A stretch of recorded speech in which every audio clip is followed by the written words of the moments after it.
দৰং জিলা সাহিত্য সভাৰ ঐতিহাসিক পদক্ষেপ ৰাইজৰ দান বৰঙণিয়ে তিনিমহলীয়া প্ৰকল্প ভৱনৰ ভূমি মহলাৰ প্ৰথম চাদৰ ঢালাই সম্পূৰ্ণ। দৰং জিলা সাহিত্য সভাই ৰাইজৰ দান বৰঙণিয়ে নিৰ্মাণ হৈ থকা অভিলাষী তিনিমহলীয়া প্ৰকল্প ভৱনৰ ভূমি মহলাৰ প্ৰথমখন চাদৰ ঢালাই কাৰ্য সফলতাৰে সম্পূৰ্ণ কৰি এক ঐতিহাসিক পদক্ষেপ গ্ৰহণ কৰিছে। প্ৰায় ৫ মাহ পূৰ্বে আৰম্ভ হোৱা এই প্ৰকল্পৰ ব্যয় ধৰা হৈছে ৫ কোটি টকাৰো অধিক। চাদৰ ঢালাই কাৰ্যৰ শুভাৰম্ভ কৰে নিৰ্মাণ সমিতিৰ সভাপতি তথা প্ৰাক্তন মন্ত্ৰী বসন্ত দাসে। এই অনুষ্ঠানত জিলা সাহিত্য সভাৰ বিষয়ববীয়া বিভিন্ন শাখা সাহিত্য সভাৰ প্ৰতিনিধি, বিশিষ্ট দাতা আৰু সমাজৰ বহু গণ্যমান্য ব্যক্তি উপস্থিত থাকি এই পদক্ষেপক শলাগ লয়। ইয়াৰ পিছতে অনুষ্ঠানত মত বিনিময় সভাত উপস্থিত বক্তাসকলে কয় যে ৰাইজৰ ঐক্যবদ্ধ সহযোগিতাৰ ফলতেই এই বৃহৎ প্ৰকল্প বাস্তৱায়িত হ'বলৈ সক্ষম হৈছে। তেওঁলোকে দৰং জিলা সাহিত্য সভাৰ এই প্ৰচেষ্টাক এক যুগান্তকাৰী পদক্ষেপ বুলি অভিহিত কৰে। উল্লেখযোগ্য যে প্ৰস্তাৱিত এই তিনিমহলীয়া প্ৰকল্প ভৱনত জিলা সাহিত্য সভাৰ কাৰ্যালয়, গ্ৰন্থাগাৰ, গৱেষণা কেন্দ্ৰ, অত্যাধুনিক সভাকক্ষ, মুকলি মঞ্চ, বাণিজ্যিক ব্যৱস্থা, লজ, ভোজনালয়, কেণ্টিন, পাৰ্কিং লগতে অন্যান্য অত্যাৱশ্যকীয় সা-সুবিধাৰ ব্যৱস্থা থাকিব। প্ৰকল্পটো সম্পূৰ্ণ হ'লে দৰং জিলা সাহিত্য সভা আৰ্থিকভাৱে অধিক আত্মনিৰ্ভৰশীল হোৱাৰ লগতে সাহিত্য, সংস্কৃতি আৰু সামাজিক কাৰ্যকলাপৰ এক পূৰ্ণাংগ কেন্দ্ৰ হিচাপে গঢ় লৈ উঠিব বুলি আশা প্ৰকাশ কৰা হৈছে। মঙলদৈৰ পৰা মিৰ চাহিল ইৰফানৰ প্ৰতিবেদন, AIN লাইভ। আমাৰ দৰং জিলা সাহিত্য সভাৰ যিটো আগৰ পুৰণি গৃহ আছিল, সেই পুৰণি গৃহটো যথেষ্ট জৰাজীৰ্ণ হ'ল। বহু পুৰণি গৃহ আছিল, তাতে আমাৰ দৰং জিলাৰ সাহিত্য সভাৰ কাৰ্যসমূহ চলি আছিলে।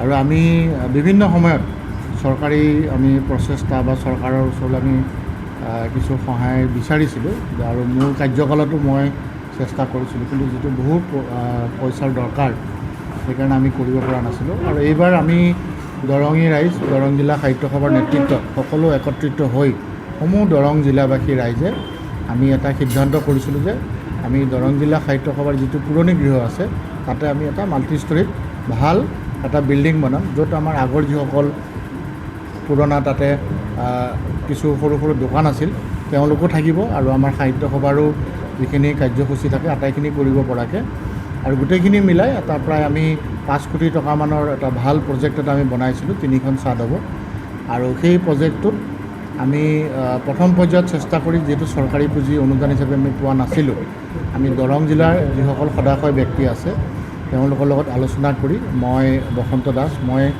যেতিয়া বিধায়ক আছিলোঁ তেতিয়াই মই ইয়াৰে নিৰ্মাণ কমিটিৰ সভাপতি হৈছিলোঁ। আমাৰ ৰাজীৱ ডেকা, মিণ্টু দা তেওঁ ছেক্ৰেটেৰী হৈছিল আৰু আমাৰ দৰং জিলা সাহিত্য সভাৰ প্ৰধান সম্পাদক মৃণাল ৰাজবংশী ডাঙৰীয়াকে প্ৰমুখ কৰি সাহিত্য সভাৰ বিষয়ববীয়া সকলোকে লৈ আমি এখন নিৰ্মাণ কমিটি গঠন কৰিছিলোঁ আৰু সেই নিৰ্মাণ কমিটিখনৰ নেতৃত্বত আজি প্ৰথমখন ছাদ ৰাইজৰ দান বৰঙণিৰে আমি আজি ঢালিছোঁ। প্ৰথমখন ছাদ ৰাইজৰ দান বৰঙণিৰে আমি আজি ঢালিছোঁ আৰু তাত আমি দৰং জিলা সাহিত্য সভাৰ বিষয়ববীয়াসকল, শুভাকাংক্ষীসকল আৰু বিভিন্ন, বিশেষকৈ কুলেন হাজৰিকা ডাঙৰীয়া আমাৰ লগত আছে, তেখেত এগৰাকী বিশিষ্ট ব্যৱসায়ী, আমাৰ লগত ডক্টৰ শচীন চহৰীয়া ছাৰ আছে। এনেকৈ বিভিন্ন পৰ্যায়ৰ, সকলো পৰ্যায়ৰ বিভিন্ন আমাৰ জিলাৰ সাহিত্য সভাৰ প্ৰতি আন্তৰিকতা থকা ব্যক্তি, শুভাকাংক্ষী বা বিষয়ববীয়া সকলো আমি ইয়াতে উপস্থিত আছোঁ আৰু আজি খুব সুন্দৰভাৱে বৰ্তমানলৈ আমাৰ ছাদ ঢালাই কাৰ্যসূচী চলি আছে আৰু ভৱিষ্যত দিনত আমি আৰু 2খন ছাদ ঢালি চৰকাৰী প্ৰচেষ্টা অব্যাহত আছে। আমাৰ ইতিমধ্যে আমাৰ সাংসদ দিলীপ শইকীয়া ডাঙৰীয়াই 5 লাখ টকা আগবঢ়াইছে আমাক। আমি কমিটি পাইছোঁ, পইচা পোৱা নাই যদিও আমি বা যিখিনি তেওঁৰ অফিচিয়েল লেটাৰটো আমি পাইছোঁ আৰু আমি আলোচনা কৰিছোঁ খুব সোনকালে আমি আমাৰ সন্মানীয় মুখ্যমন্ত্ৰী ডক্টৰ হিমন্ত বিশ্ব শৰ্মা ডাঙৰীয়াক আমি লগ কৰি আমি সম্পূৰ্ণ প্ৰকল্পটো তেখেতলৈ আমি দিম আৰু বিশেষকৈ আমি NRLৰ লগতো যোগাযোগ কৰিছোঁ। আমাৰে এগৰাকী দৰঙৰ সন্তান কাজল শইকীয়া ডাঙৰীয়া, তেখেত NRLত কৰ্মৰত, তেখেতেও আমাক অলপ আশ্বাস দিছে আৰু বিভিন্ন ক্ষেত্ৰত যোৱাকালি আমাৰ ৰাজীৱ ডেকা ডাঙৰীয়া, মৃণাল ৰাজবংশী ডাঙৰীয়া খাৰুপেটীয়াত গৈছিল। খাৰুপেটী আৰু কিছু সদাশয় ব্যক্তিয়ে আমাক সাহায্য আগবঢ়াইছে। সমূহ দৰং জিলাবাসী, মঙলদৈবাসী ৰাইজৰ আমি অকুণ্ঠ সহযোগ পাইছোঁ আৰু সকলোৰে প্ৰচেষ্টাত, ঈশ্বৰৰ ইচ্ছাত আমি খুব সোনকালেই এটা সুন্দৰ ভৱন, সাহিত্য সভাৰ ভৱন নিৰ্মাণ কৰিব পাৰিম। আপোনালোকৰো সহায় সহযোগিতা কামনা কৰিছোঁ আৰু এই চেগতে আপোনালোকৰ চেনেলৰ যোগেদি দৰংবাসী সমূহ ৰাইজক ধন্যবাদ আৰু কৃতজ্ঞতা জ্ঞাপন কৰিছোঁ।